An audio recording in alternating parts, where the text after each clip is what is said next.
ઓમ નમો ભગવતે વાસુદેવાય। મિત્રો, આપ સૌનું સ્વાગત છે અમારી આ ચેનલ સંપૂર્ણ જ્ઞાન ગુજરાતીમાં। મિત્રો, આજના વિડીયોમાં તમે પુરુષોત્તમ માસ વિશે જાણશો। પુરુષોત્તમ માસને અધિક માસ પણ કહેવામાં આવે છે, મલ માસ પણ કહેવામાં આવે છે અને પુરુષોત્તમ માસ લગભગ દરેક 3 વર્ષમાં એકવાર આવે છે। જેમ કે છેલ્લા અધિક માસ 2023માં શ્રાવણ મહિનામાં આવ્યો હતો અને આ વખતે અધિક માસ જેઠ મહિનામાં આવવાનો છે। તો આ વિડીયોમાં આપણે જાણીશું કે જેઠ મહિનામાં અધિક માસ ક્યારે શરૂ થશે અને ક્યારે સમાપ્ત થશે અને પુરુષોત્તમ માસમાં આપણે શું કરવું જોઈએ અને શું ન કરવું જોઈએ। તો આ વિડીયોમાં પુરુષોત્તમ માસ સંબંધિત સંપૂર્ણ માહિતી તમારી સાથે શેર કરવામાં આવશે, તેથી વિડીયો ખૂબ જ મહત્વપૂર્ણ છે। વિડીયો લાસ્ટ સુધી જરૂર જોજો। જો આ વિડીયો પસંદ આવે તો વિડીયોને એક લાઇક પણ જરૂર કરજો। તો સૌપ્રથમ જાણીએ કે અધિક માસ કેમ આવે છે, એટલે અધિક માસ લાગવાનું કારણ શું છે। જુઓ, અધિક માસનો સીધો સંબંધ સૂર્ય અને ચંદ્ર કેલેન્ડરના અંતર સાથે છે। એક સૂર્ય વર્ષ લગભગ 365 દિવસનું હોય છે અને ચંદ્ર વર્ષ લગભગ 354 દિવસનું હોય છે।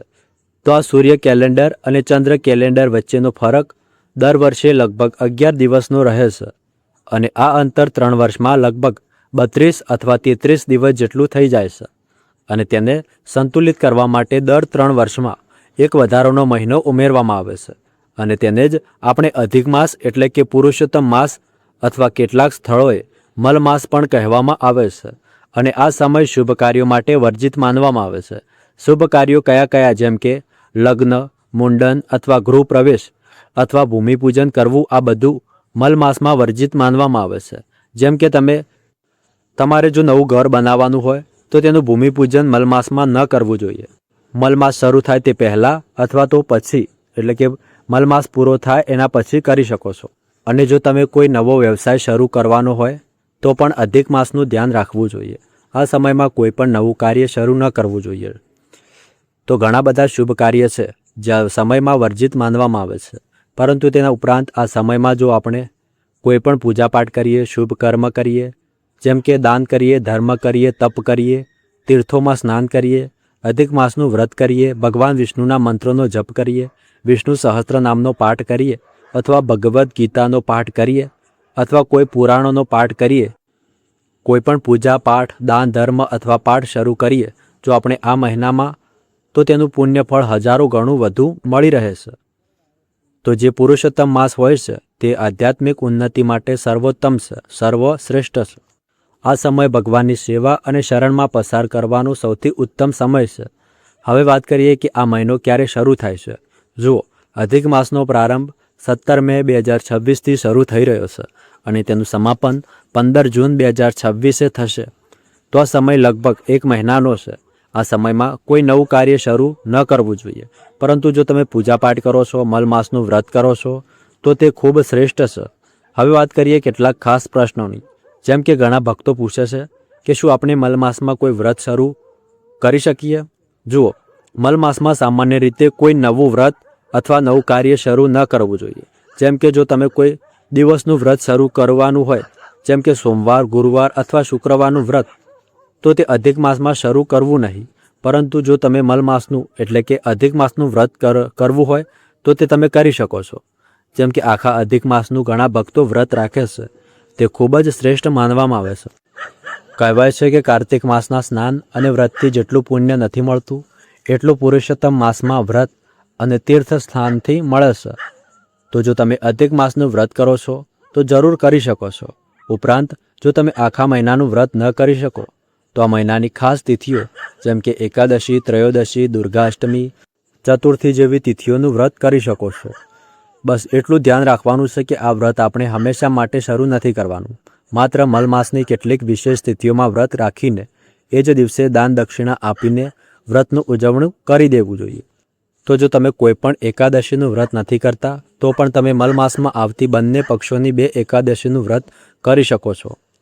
પરંતુ જો તમે એકાદશીનું વ્રત શરૂ કરવું હોય અને પહેલાં ન કરતા હોય અને હવે તમારી ઈચ્છા હોય કે તમે એકાદશીનું વ્રત ધારણ કરો, તો તમે પુરુષોત્તમ માસની એકાદશીથી શરૂ કરી શકો છો। પરંતુ જે એકાદશી શરૂ કરવાનો સંકલ્પ તમે હંમેશા માટે લો છો તો નિર્જળા એકાદશીથી વ્રત શરૂ કરી શકો છો। ઘણા ભક્તોના પ્રશ્ન હોય છે કે શું મલ માસમાં એટલે કે અધિક માસમાં આપણે વ્રતનું ઉદ્યાપન કરી શકીએ? જેમ કે કોઈ વ્રત પૂરું થઈ ગયું હોય તો તેનું ઉજવણું મલમાસમાં કરી શકાય? નહીં. જુઓ, અધિક માસમાં ન તો નવું વ્રત શરૂ કરવું જોઈએ અને ન તો કોઈ વ્રતનું ઉજવણું કરવું જોઈએ. આ મહિનામાં તમે નવું વ્રત શરૂ કરી શકતા નથી અને ન તો કોઈ જૂના વ્રતનું ઉજવણું કરી શકો છો. તમે થોડા વ્રત વધુ કરી લો, એટલે કે 2 સંખ્યા વધારી લો અને અધિક માસ પૂર્ણ થયા પછી તમે તમારા વ્રતનું ઉજવણું કરી શકો છો. હવે વાત કરીએ કે પુરુષોત્તમ માસના નિયમો શું હોય છે. જુઓ, પુરુષોત્તમ માસના નિયમો એ જ રીતે પાલન કરવાના હોય છે જેમ આપણે કાર્તિક માસમાં અથવા વૈશાખ માસમાં નિયમોનું પાલન કરીએ છીએ. જે ભક્ત કાર્તિક માસમાં અથવા વૈશાખ માસમાં સ્નાન કરે છે અથવા વ્રત કરે છે તેઓ એ જ રીતે પુરુષોત્તમ માસમાં પણ વ્રત અને નિયમોનું પાલન કરે છે. જેમ કે પુરુષોત્તમ માસમાં તમારે વહેલા સવારે ઉઠી જવું, બ્રહ્મ મુહૂર્તમાં ઉઠી જવું, ઉઠીને નિત્ય કર્મથી નિવૃત્ત થઈ જવું, સ્નાન કરી લેવું. સામાન્ય રીતે અધિક માસમાં ગંગા સ્નાનનું ખૂબ મહત્ત્વ હોય છે. કોઈ પણ પવિત્ર નદીમાં સ્નાન કરવું અથવા તીર્થ સ્થળોમાં સ્નાન કરવાથી ખૂબ પુણ્ય મળે છે, પરંતુ આ બધું દરેક માટે શક્ય નથી હોતું. તો જો તમારા ઘરની આસપાસ કોઈ પવિત્ર નદી હોય તો ત્યાં સ્નાન કરી શકો છો. નહીંતર તમે તમારા ઘરમાં ગંગાજળ મિશ્રિત પાણીથી સ્નાન કરી શકો છો. સવારે બ્રહ્મ મુહૂર્તમાં ગંગાજળ મિશ્રિત પાણીથી સ્નાન કરો. તમામ નદીઓનું સ્મરણ કરતાં સ્નાન કરવું જોઈએ. શુદ્ધ વસ્ત્ર ધારણ કરીને સૂર્યદેવને જળ અર્પણ કરો. પછી તમારા ઘરના મંદિરમાં વિધિ વિધાનથી ભગવાન શ્રી હરિવિષ્ણુની પૂજા કરો. અને જુઓ, અધિક માસના અધિપતિ દેવતા ભગવાન વિષ્ણુ છે. તેથી આ માસની કથા ભગવાન વિષ્ણુના અવતાર નરસિંહ ભગવાન અને શ્રી કૃષ્ણ સાથે જોડાયેલી છે. તેથી આ મહિનામાં તેમની પૂજા કરવાથી તમામ પ્રકારના સંકટોથી મુક્તિ મળે છે. તો અધિક માસમાં ભગવાન શ્રી કૃષ્ણની અને ભગવાન શ્રી હરિવિષ્ણુના અવતાર નરસિંહ ભગવાનની વિધિ વિધાનથી પૂજા કરવી જોઈએ. ઉપરાંત અધિક માસમાં ભગવાન શાલિગ્રામની પૂજા કરવામાં આવે છે. એટલે ભગવાન વિષ્ણુના કોઈપણ અવતારની આરાધના તમે કરી શકો છો સામાન્ય રીતે તો. પરંતુ શાલિગ્રામ, તુલસી મહારાણી અને દક્ષિણાવર્તી શંખ તેમની વિશેષ રીતે પૂજા કરવાનું વિધાન છે. પુરુષોત્તમ માસમાં દરરોજ ઓછામાં ઓછા ભગવાનના 1000 નામોનું સ્મરણ અવશ્ય કરવું જોઈએ. તમે ઈચ્છો તો ગોપાલ સહસ્ત્ર નામનો પાઠ કરી શકો છો. શ્રી વિષ્ણુ સહસ્ત્ર નામનો પાઠ પણ કરી શકો છો. એટલે કોઈ પણ રીતે ભગવાન શ્રી હરિવિષ્ણુના નામના મંત્રનું સ્મરણ કરવું શ્રેષ્ઠ માનવામાં આવે છે. અધિક માસમાં દરરોજ દીપદાન કરવું, ભગવાન શ્રી હરિવિષ્ણુ માટે હવન કરવું, યજ્ઞ કરવું શ્રેષ્ઠ માનવામાં આવે છે. એટલે પ્રયત્ન કરવો જોઈએ કે દરરોજ કોઈ મંદિરમાં અથવા ઘરે ભગવાન વિષ્ણુના નામે એક દીવો જરૂર પ્રગટાવો.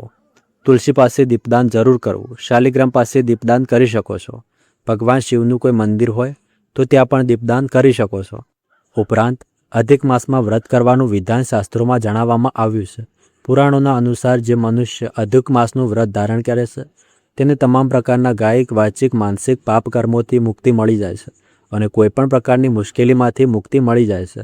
તમામ પ્રકારના ભૌતિક સુખોની પ્રાપ્તિ થાય છે અને મરણ પછી વૈકુંઠ લોક એટલે કે મોક્ષની પ્રાપ્તિ થાય છે જો તમે મલમાસનું વ્રત ધારણ કરો છો. હવે જે ભક્તો મલમાસ એટલે કે અધિક માસનું વ્રત ધારણ કરવા માંગે છે તેમના માટે નિયમ શું રહેશે તેની માહિતી તમને આવનારી વિડીયોમાં જરૂર મળશે. તો આવનારી વિડીયો જરૂર જુઓ. દાન કઈ વસ્તુનું કરવાનું છે તો દાન તમે સીધું પણ કરી શકો છો. કોઈ બ્રાહ્મણને ભોજન કરાવી શકો છો અથવા ખાવાની કાચી સામગ્રીનું દાન પણ કરી શકો છો. માસોલીઓનો લોટ નાખી શકો છો. ગાયને ગોળ અને રોટલી આપી શકો છો. કૂતરાને ભોજન આપી શકો છો. દૂધ આપી શકો છો. બ્રેડ આપી શકો છો. તો તમારી સુવિધા મુજબ તમે અને તમારી શક્તિ મુજબ અનાજ, ધન, વસ્ત્ર વગેરે જે પણ તમારી પાસે બને તે દાન અવશ્ય કરો. તેનાથી આપણા પિતૃઓ પણ પ્રસન્ન થાય છે અને માતા લક્ષ્મીના આશીર્વાદ પણ આપણને મળે છે. તો મિત્રો, આ છે આજની વિડીયો. આશા રાખું છું કે વિડીયો તમારા માટે ઉપયોગી રહી છે. સારી લાગી હોય તો વિડીયોને લાઇક કરો, શેર કરો અને ચેનલ પર પહેલીવાર આવ્યા છો તો સબસ્ક્રાઇબ કરીને બેલ આઇકનને જરૂર દબાવી દેજો. જો તમને આજની વિડીયો સારી લાગી હોય તો મળીશું તમને આગામી વિડીયોમાં. ત્યાં સુધી ધન્યવાદ.